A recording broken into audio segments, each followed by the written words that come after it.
Hello, guys. Welcome back to Football Insights, where we talk about all football-related issues. I am Kida Junior, and I'm here with my boss, Kobo, as you can see. Yeah. In the previous video, we talked about the transfer-related issues. So we want to do a little more universal football stuff.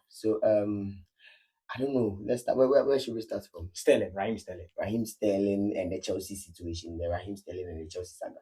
I don't know, but the Raheem Sterling and the Chelsea situation has become a very dicey situation at the moment.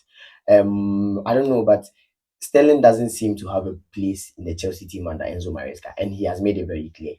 And so, Raheem Sterling has to make a move, and the player is not ready for a move because I know there was a swap deal proposal between Juventus and then Chelsea for Federico Chiesa and then Raheem Sterling, and then I think some of the negotiations were done actually, but the money Raheem Sterling is supposed to earn at Juventus, I don't know if Juventus is willing to pay that amount of money because there's a huge sum of money Chelsea is paying Raheem Sterling. He's a top player. I don't know. Raheem Sterling is getting to the end of his career. So I think, bro, move to Saudi. Move to Saudi. Ronaldo needs someone to create on the ring. Money no decito. Move to Saudi. Al Nazar, Al Saad, Al Istihad, Al Pure Water. Everybody there, go get him. So what do you think? What do you think about Raheem Sterling? I'm a Chelsea fan, so this situation. Actually, I think Raheem Sterling is a good player. He's a top player. But since he moved to Chelsea, what we expected, and then the money we are paying him, he has not given us what we are expecting, and then he's giving us average performance.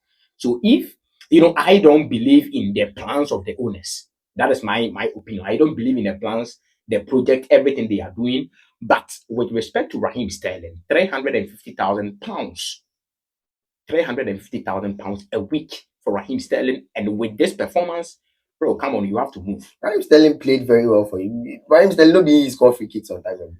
When be the last time your player scored? Enzo Fernandez scored free kick last night. So what are you talking about? So £350,000 for Raheem Sterling, and then this is the performance you can give us, bro. I think he has to move. But then I think there was a swap deal conversation with Juventus for Federico Chiesa, even though I believe that Federico Chiesa would do well at Chelsea. But since the introduction of Joao Felix, it looks like Raheem Sterling doesn't have a place in our team now because his number, Jesse, or his Jesse number 7 has been given to Pedro Neto. So it should tell you what, but I actually think that was a disrespect to Raheem Sterling because a player like Raheem Sterling and then the 7 jersey, you are taking the 7 jersey, even though he's still a Chelsea player. So I feel Chelsea disrespected him by taking the 7 jersey to Pedro Neto. Professionally, that's a disrespect. Very, very disrespectful. But then I feel Raheem Sterling should still leave Chelsea. It depends on the conversation that the management has had with him. Yeah. Probably they've already decided that he's not going to participate anymore. Of course. So it's not a big deal. And then Enzo Maresca. That guy is ruthless, bro. He's a disciplinarian. I feel like that guy is ruthless. That is very because if he doesn't need you, some coaches if he doesn't need you, they will come to the media. Oh, he's still a player. Even Pep Guardiola, his master, is even master of that because look at what he did to Calvin Phillips. You see, so he knew clearly that he will come to the media and then he will try to massage the situation. But Enzo Maresca, if he doesn't need you, and he said, I saw Fabrizio Romano post and he said that Raheem Sterling was he used a word. It's either respectfully or something, but Raheem Sterling was not part of his plans. And it's very clear and it's good. Everyone is not part of his plans.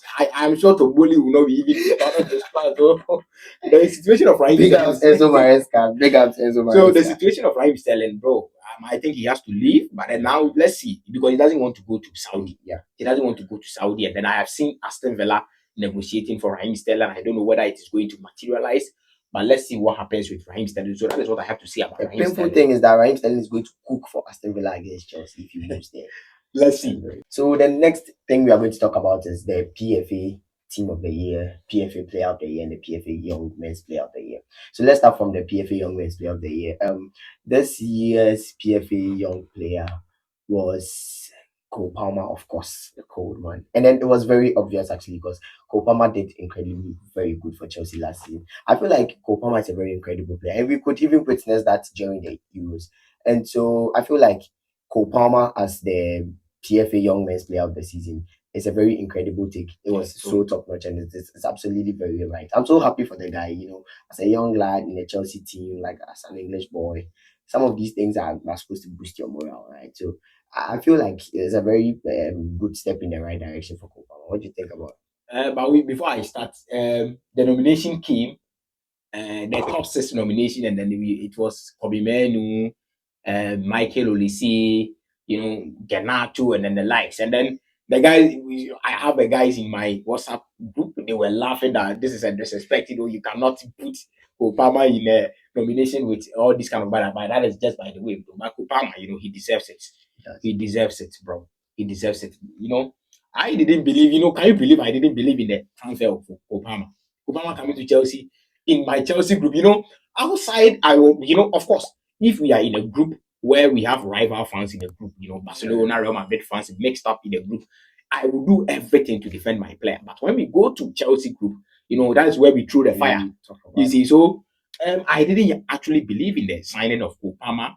The boys are even pushing me to do a full apology video for Obama. But I see maybe this season, if you cook, maybe the full apology video will come. But I didn't believe in the signing of Obama. But he deserves it. Best young player of the year, PFA Young Player of the Year. As you can see, the award, very, very, very, very great award. Yeah, I think this season I'm not expecting Obama to give us that incredible numbers, but then he has to be consistent. He has to be there. So I still think it will come. But it's a very, very, very good achievement for Obama. He has done very well. He has done very, very well. And then Phil Foden was the PFA Men's Player of the Year. Of course, the guy deserves it. Yeah, Last season, he did incredibly very well. But people were talking about Rodri. Rodri for best PFA Player of the Year. Bro. Premier League Player of the Season, then Rodri, midfielder. Actually, some of these things are something they are supposed to. It's something that is built on something, right? You can't just emerge as the PFA Player of the Season without any major. And then it is voted by the players. Voted by the players actually, without any major individual honor in the past season. It doesn't really work like that. So Phil Foden winning the Premier League Player of the Season, it was quite a stepping stone. Yeah, and it was obvious actually that he was going to win the PFA Men's Player of the Year. And he has done very well too. Even though he didn't show up in the Euros, Phil Foden, I'll get matter for you to that. But he has actually done well in terms of the PFA awards, bro. He has won the Young Player of the Season for like 4 consecutive years or 4 years. So Phil Foden actually, if he will play all his footballing career at Manchester City, I think he's going to do well. He has about 17 trophies for Manchester young City. Guy. He's just 24 years old. You see, young guy. So Phil Foden, very, very, very, very good player, top player. Phil Foden, 24 years in a team of Manchester City. He has about 3 children. That's very good. Back to back, he was saving Manchester City back to back. So, bro, PFA Player of the Year for Foden. Deservedly so, deservedly so. I saw some Arsenal fans talking about Bukayo Saka, but if Bukayo Saka won the Premier League, he could have won the PFA Player of the Year. So that is what I have to say about for Foden. Very, very, very, he deserves it. Very, very, very top performance for Manchester City. So let's move to about the PFA.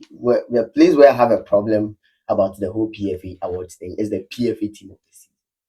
I really feel like because, how should I put it? Because some people were advocating for Bukayo Saka to win, and because a lot of people were like, Arsenal deserves the recognition because they played very well last season. The PFA Team of the Season is more like an Arsenal Team of the Season. I don't know, but that's what I feel. Yeah. And that is very well. You have David Raya Martin, you have William Saliba, there's Odegaard, there's Rice, like Saka. There's Gabriel. Gabriel in the PFA. They were the best defense in the league last season. Arsenal. They did very well. Best defense in the league. So if if Gabriel is part of the PFA Team of the Season, personally, I don't see any problem. Bro, Saliba is fine, but Gabriel, no. So who should have walked into this particular? A lot of spectacular players, spectacular centre backs last season. You can even talk about the defense. Pedro Porro, you could say, or Christian Romero. Well, Massa. Romero did very well last season. Massa, you listen to this guy. Spurs fan. He wants Romero to come into PFA team of the season. Ahead of Gabriel. The two partnership, the two best defense in the league. Bro. But you know, the PFA team of the season was David Raya, the goalkeeper, William Saliba, Virgil van Dijk, Gabriel, and then Kyle Walker, and then the midfield was Rodri, Declan Rice, Martin Odegaard. So that was like, and even a right back, Kyle Walker. Kyle Walker. How involved was Kyle Walker in the Premier League last? So you think Kyle Walker, Pedro Porro. But Tottenham Hotspur, Pedro Porro. Look, of course, he's a very good Malo Gusto, getting to the end of the season, had a very blissful season than Kyle Walker did. So you had a problem with Kyle Walker. Oh yes, I mean, what about Trent Alexander-Arnold too? Trent was good last season. I mean, that was the Trent we saw 19. Big shout out to Godfred, you know, Liverpool fan. 1920. He has been having a conversation with me. Trent Alexander-Arnold is a better player than Kyle Walker. He's been back to back on Instagram. I decided not to reply him, but big shout out to him though. The Godfred, my guy. You know, and then we have Ellen Haaland, Phil Foden, Ole Watkins, Kopama is not here. Kopama is not here. Bukayo Saka is not there. Yeah. There's a question. You know, Ole Watkins was very great last season. And I feel like Ole Watkins deserves the credit for being a very good player. Yeah, and you cannot take Ellen Haaland out. Of course. I don't know, but you can. And then the player of the season, Premier League player of the season cannot be out. PFA player so of the season. I feel like Kopama then maybe in the midfield should have moved to the midfield. In expense of who? He should have moved to the midfield. I think Martin Odegaard was there. So Bukayo Saka could replace Martin Odegaard in the middle. Fine. Okay. But if there was supposed to be a Kopama, then he was supposed to move in the middle at the expense of Martin Odegaard. Yeah, I think so, because Kopama, bro, Kopama was playing more of an advanced role, you know, the right wing for Chelsea, but then he's, you know, a 10, you know, an attacking midfielder. So I think he could have, you know, moved in with the expense of Martin Odegaard, but Kopama not in the PFA team of the season. It's not good. It's very, very, very, very bad. You know, it's very, very bad. So, ladies and gentlemen, this brings us to the end of the video. PFA team of the season, PFA player of the season, and then the PFA young player of the season. Raheem Sterling situation. Chelsea disrespected him by taking the 7 jersey. So make sure you click on the subscribe button. More videos are coming. This is Football Inside. I'm here. My name is Kobo, and I'm here with Killer Jr. Thank you so much for your time, and we are out.